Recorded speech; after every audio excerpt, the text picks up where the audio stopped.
Hi friends, ఎలా ఉన్నారండి? అందరు బాగున్నారా? నేను కూడా చాలా బాగున్నాను. ఇక్కడ వచ్చేసి అన్నం చేస్తున్నాను అనమాట. ఇప్పుడు అన్నం అయిపోయే లోపల నేను చేపల ఫ్రై చేద్దామని చెప్పి చేపలు అయితే శుభ్రంగా కడిగి పక్కన పెట్టేసుకుంటున్నాను అనమాట.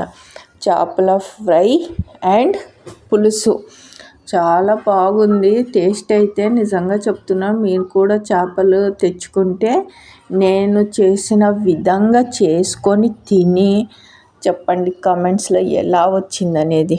చాలా బాగుంది.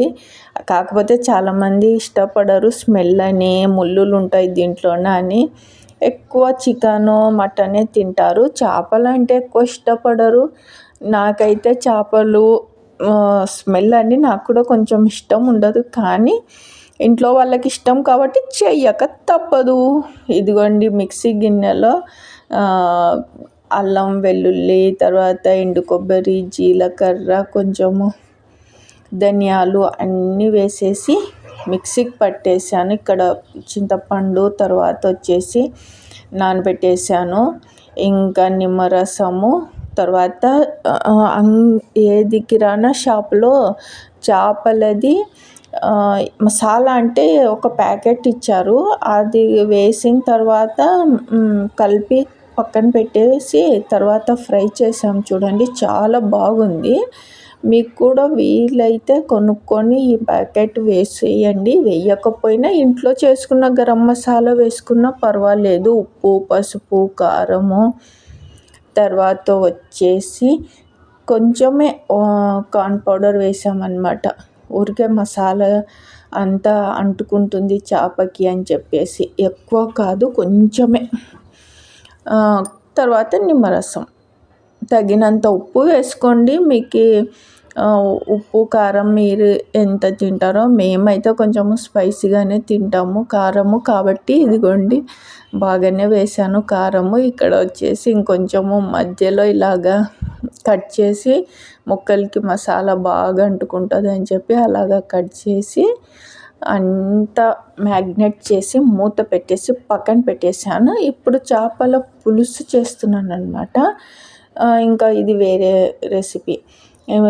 ఆయిల్ హీట్ ఎక్కిన తర్వాత సన్నగా కట్ చేసిన ఆనియన్, పచ్చిమిర్చి, కరివేపాకు, ఇందాక మిక్సీలో మసాలా పట్టాను కదా, జీలకర్ర, ధనియాలు, ఎండి కొబ్బరి, అల్లం వెల్లుల్లి, ఇంకా అవన్నీ మిక్సీకి పట్టిన మసాలా వేసి ఉప్పు వేసి ఇంకా బాగా కలిపి, ఎందుకంటే ఇది మాడగొట్టకుండా బాగా చెయ్యాలో చూడండి. మాడిపోయిందంటే మళ్ళీ ఇబ్బంది. ఆయిల్లోనే ఫ్రై చేస్తున్న మసాలా, ఇంకా పసుపు, కారము, ఉప్పు, కొంచెము ప్యాకెట్ చేపల మసాలా అన్ని బయట కిరాణా షాప్లో తెచ్చుకున్నాము. ఆ ప్యాకెట్ కొంచెం వేసిన తర్వాత ఇదిగోండి చింతపండు పులుసు వేసేస్తున్నాను అనమాట. చింతపండు పులుసు ఎక్కువ వేయొద్దండి, పుల్లగా, మరీ పుల్లగా బాగోదు. తగినంతనే ఊరికే కొంచెం వేసాను అనమాట. చింతపండు పులుసు పిండేసి ఇంకా బాగా బాయిల్ అయిన తర్వాత మళ్ళీ నేను ఏం చేశానంటే చేపలకి ఇలాగా ఆయిల్లో ఫ్రై చేసి ఇందులో వేసాను అనమాట. పులుసులో డైరెక్ట్గా వేయలేదు, డైరెక్ట్గా వేస్తే బాగోదని చెప్పేసి ఆయిల్లో ఫ్రై చేసి పులుసు చేశాను. ఇలాగా చాలా బాగుంటుంది ఇలా చేస్తే అని చెప్పి ఇదిగోండి చేపల మసాలా ఇందాక చెప్పాను కదా, అది వేస్తున్నాను. అప్పుడు వేయలేదు, ఇప్పుడు వేస్తున్నాను చూడండి. బాగా పులుసు అయితే మరుగుతుందన్నమాట. ఇలాగ మరిగేటప్పుడు చేపలు ఫ్రై చేసి ఆయిల్లోన ఇందులో వేసేసుకోవాలి. చాలా బాగుంది చేపల పులుసు అయితే.